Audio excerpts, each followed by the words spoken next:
Hello Happy Crocheters, this is Lindsay from WindingRoadCrochet.com, and today we are covering Lesson 1, Part 2 of the Tunisian Crochet Course. We are going to be learning the Tunisian Simple Stitch. Remember, there are written and video portions to the lessons, so make sure to review both. In Lesson 1, we learned how to make a foundation row, and this is what it looks like. When you look at your foundation row, there are two parts you really want to be aware of.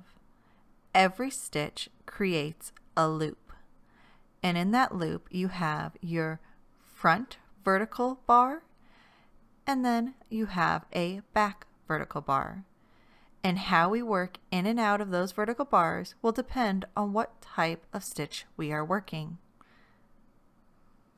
Today we will be working the Tunisian Simple Stitch, and I will tell you this is one of my favorite stitches.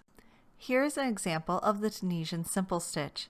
It's got these beautiful vertical lines, and then our horizontal bar is seen as well. It's a really nice stitch to be able to see your mistakes in, and you can use it for graph work as well. So let's get started. As we start row 2, we actually already have our first stitch worked. That's the loop on our hook. It's directly above the first stitch of row 1. Before you start working, you are going to want to pull a little tightly on your yarn to make sure that this loop is nice and loose. You can see that our first stitch in row 1 is actually quite loose, but we'll discuss that more in lesson 2 and how we can avoid that. So to start the Tunisian Simple Stitch, we're going to go into the second front vertical bar, push your hook underneath that vertical bar, yarn over, and pull up your loop. When you pull up your loop, make sure you pull it above row 1 so that you're sitting on top. Also make sure you pull it down your hook so that that loop is the same thickness as your hook. Going into the third vertical loop, we will go under, yarn over, and pull up a loop. Again, pulling your hook above row 1. Find your fourth vertical bar, insert your hook under that vertical bar and out the front, yarn over, and pull up a loop. And then pull your hook above your row. Continue doing this all the way across. Just like when we were doing the foundation row, we started with a chain of 10. When we complete our forward pass for the Tunisian Simple Stitch, we should have 10 loops. But first we need to work our last stitch, and our last stitch is worked differently. So if you look at the bottom of our row, we worked into the back bumps of that chain, and we have these beautiful little V stitches at the bottom of the row. We want to make the side of our row look exactly the same. And in order to do that, we will need to work under both the front vertical bar that is here and the back vertical bar that is here. There's also actually a third vertical bar behind this, and we're going to be working in between all of those. So you're just going to push your hook under the front and back vertical bar. You can see that I do have 2 strands that I'm under here. Then you will yarn over and pull up your loop. And if you turn, you can see the beginning of the V. And it's going to match our other sides. If you complete the rows correctly, you will have that V's on all 4 sides of our project, and it will make it very easy to create a border around our project. Now we are going to begin our return pass, and it's just like working the foundation row. We are going to start by yarning over and pulling through 1 loop. This is our chain 1. We're going to yarn over again and pull through 2 loops, doing a standard return pass.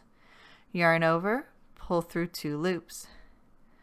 Yarn over again and pull through 2 loops. We're going to do this all the way down the row until we only have 1 loop left on our hook.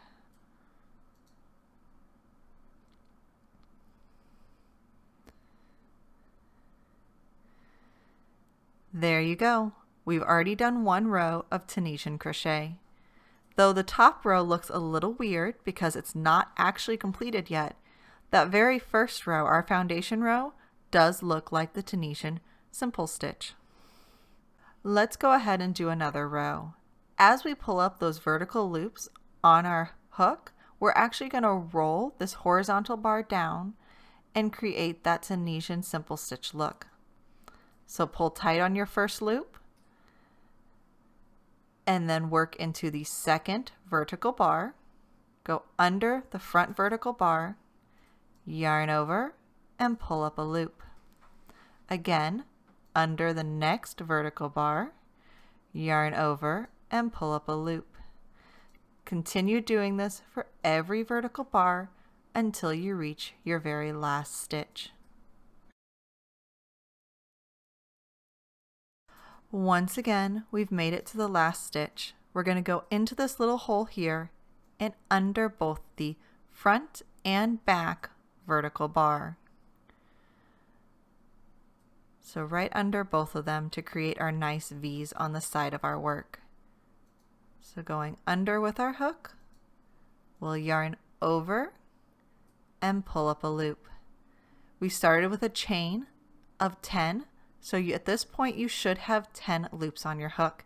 And as you're practicing, it's good to stop at the end of a forward pass and check every once in a while. So I yarn over and chained 1, and now I will yarn over and pull through 2 loops and continue doing a standard return pass all the way across. So yarn over, pull through 2 all the way to the end, and we have only 1 loop left on our hook. You will notice that your project's going to curl a little bit. We will discuss how to avoid the curl and fix the curl in lesson 2. So I hope you are enjoying the Tunisian crochet course, and we'll continue on with it.